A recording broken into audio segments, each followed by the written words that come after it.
What you will hear from supporters of regime change in Syria is that, well, the Alawite community, that they were complicit in the crimes of the Assad government and the repression that occurred under Assad's rule. Here, for example, is Lena Sinjab. She's a Syrian reporter for the BBC, and she was on Democracy Now! Earlier this year after the successful regime change in Syria. And this is what she said about the Alawite community in Syria. I want to get your response.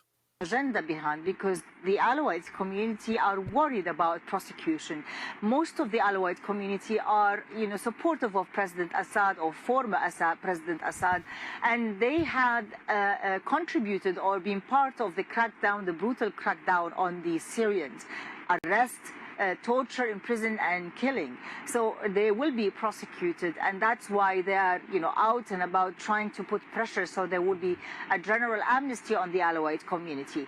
This is something that is impossible to happen because the families of those who died in prison, the families of those who were bombed and, tortured to death or disappeared, they need justice. They need answers about what happened to their family members, and there is no way for peace and stability to happen in Syria without a prosecution, without a legal system that will hold those who have blood on their hands accountable for the sake of reconciliation in the country. I wanted to ask you, so what's your response to that? She's basically saying that most of the Alawite community was involved in the crackdown, the brutal crackdown on Syrians by the Syrian government throughout the years of the dirty war. According to the UN investigational report that happened after the massacres against Alawites on March 7, some of the victims were less than 1 year old. So these people were, these babies were part of the regime and involved in the atrocities of the Assad regime against people. How about the 55 women that we documented, some of them 16, 17, or 18 years old? How about during the massacre against Alawites on March 7, 2025, they separated women from men and they killed them just based on their identity. And some of these women actually were killed because they were trying to protect their kids, their sons. So these people are part of the Assad regime, and they are implicit in the atrocities against Syrians with the Assad regime. 85% of the Assad regime fighters were from the Sunni Kurds, from the Druze and Christians. So the Assad regime was a dictatorship. That it was not an Alawite regime. Assad was Alawite himself. He was married to a Sunni lady. The main security forces around him, the Minister of Defense was Sunni. His Ali Mamluk, his right hand security guy is Sunni. Bunch of people around him were Sunni. So it was not really an Alawite or was Alawite atrocities. It was just dictatorship regime, bad regime, and linking. Yeah, I'm so unhappy about this kind of media and this kind of news, because the same news and the same media reporters trying to link Alawites with the atrocities of the Assad regime are really being affecting what's going on right now on the ground. The Assad regime was dictatorship. The current regime is dictatorship. Alawites have nothing to do and had nothing to do with the Assad regime. It was dictatorship. It was military regime. It was al-Ba'ath, bad regime similar to Saddam Hussein, and the regime did what it had to do at that time to protect itself.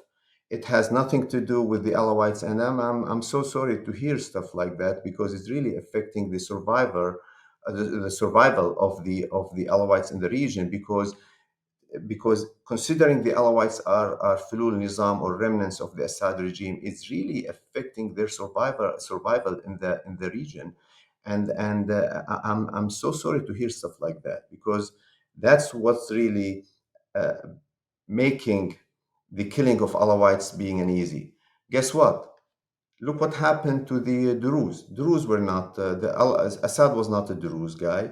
they kill Druze because they are different. So the whole issue of killing right now in Syria is just some uh, radical Sunni people, part of this current Sunni regime, trying to have a Sunni dominance by killing and ethnic cleansing of all other minorities. And I have to say, if we're going to talk about the atrocities that the Assad government carried out during the Dirty War, it was because they were fighting back against one of the most well-armed insurgencies in history that was dominated by people like Al Qaeda that were killing minorities, including Alawites, Druze, and Christians. And when you have an Al Qaeda dominated insurgency and it's very well funded, you're going to have a lot of killing. So the answer was to stop the Dirty War, but the policy was regime change. And where the regime change was the product of states like the US and the UK. And this is a reporter from the BBC, which is a arm of the UK government that was a cheerleader for the Dirty War. And that's really important context to understand here as you listen to this clip. And I want to play one more from her. This is BBC reporter Lena Sinjab, also on the progressive show Democracy Now!, talking more about Alawites and basically saying that they're all essentially tools of Iran. And its affiliated militia, whether in Iraq or in Lebanon from Hezbollah or the Shiite militias in Iraq, they're worried about them, interfering in the society, causing, disruption and causing instability. Especially that many of the Alawites and the Shia in Syria have always been affiliated to foreign powers like in Iran, and they are worried that this is going to continue. Lena Sinjab, we thank you so much for being with us. So the claim there is that most of the Alawites and the Shia are affiliated with Iran. That's not accurate.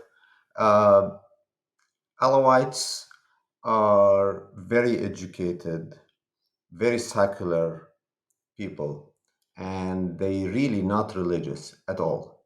The regime was using its ties with Hezbollah and with Iran to protect itself.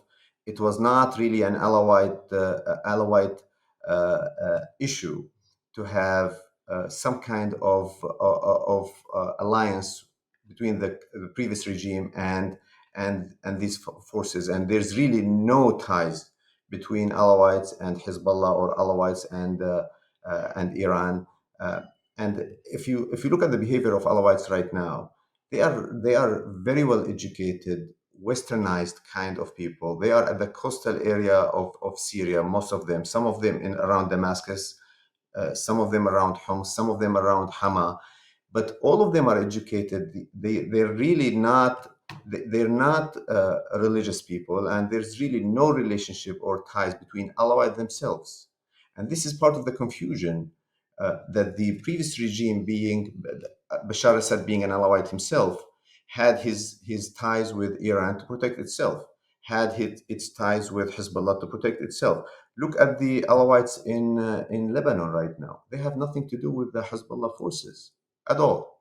So we really try to educate everybody that linking Alawites to outside forces such as Iran or even Russia or Hezbollah is really a mistake, and that should change.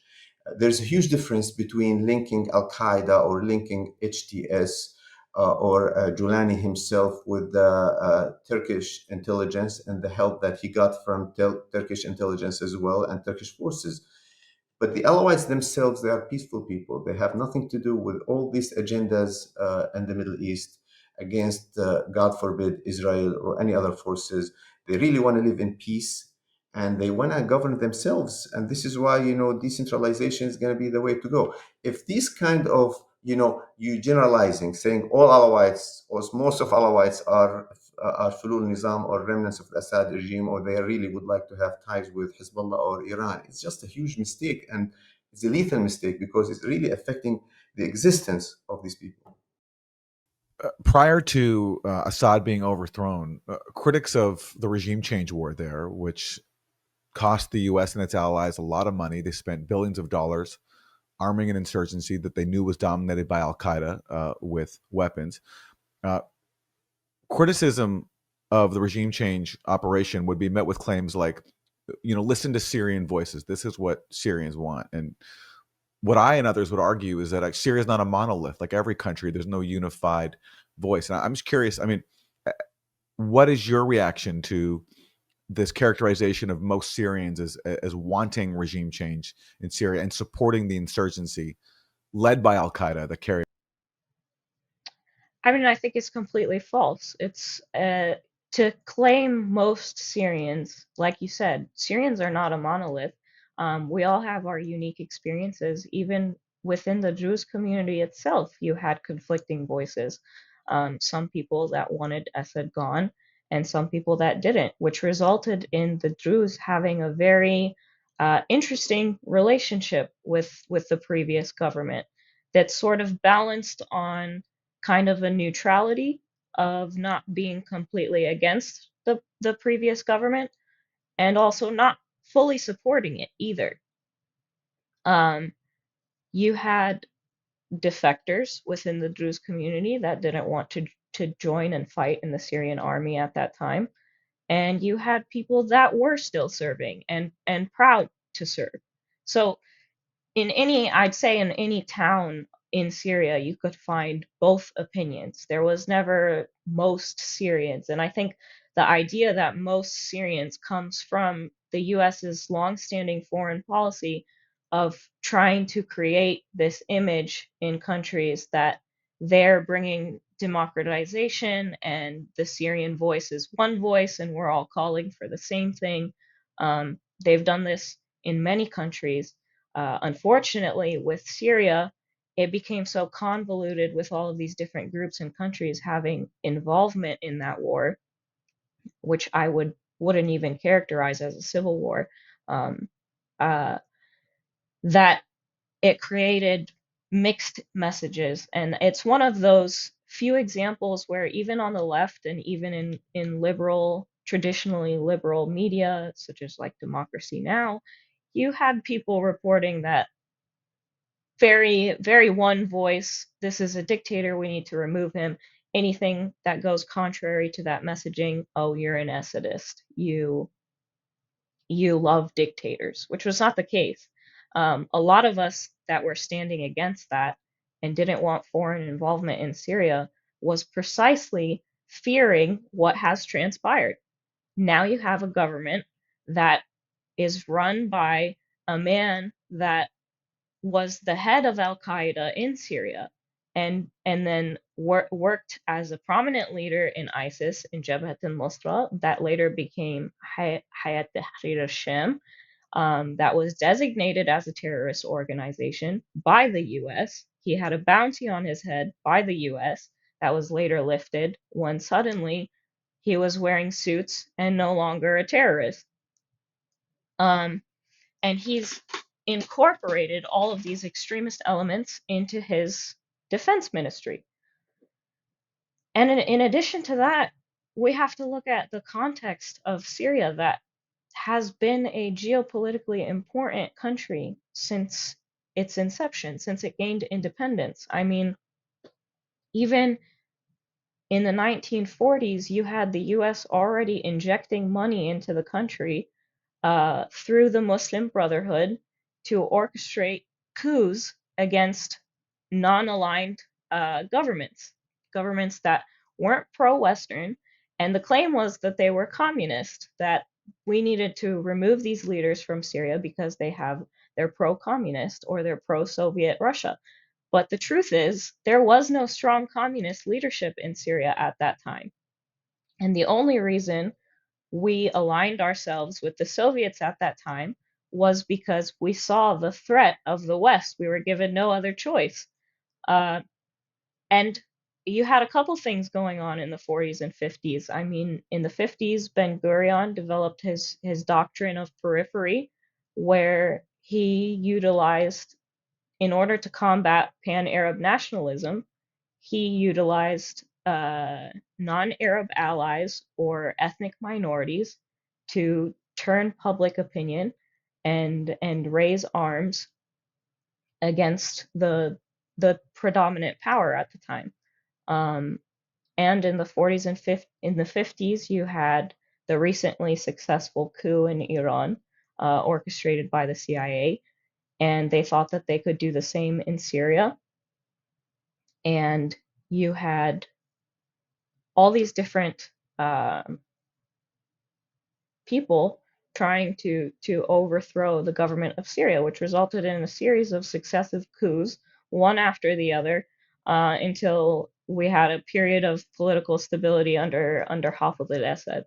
So that's the context in which we're looking at Syria. I mean, billions of dollars injected into a country to try and turn it more pro-West. On top of crippling sanctions that further destroyed the economy, made it impossible to rebuild, and a U.S. military occupation that plundered Syria's oil and wheat. So, it's no wonder that regime change finally succeeded after destroying a country, stealing its resources, and preventing it from rebuilding. And I have to say, on the issue of media, progressive media, you mentioned Democracy Now! And their very one-sided coverage. What I find which is really notable and unfortunate is that many of the outlets that cheerleaded regime change have ignored the consequences, have ignored, for example, the massacres against the Druze. I don't think Democracy Now! Has even covered that in a segment. And I think there's a responsibility there to at least cover the atrocities that bad media coverage helps set the stage for.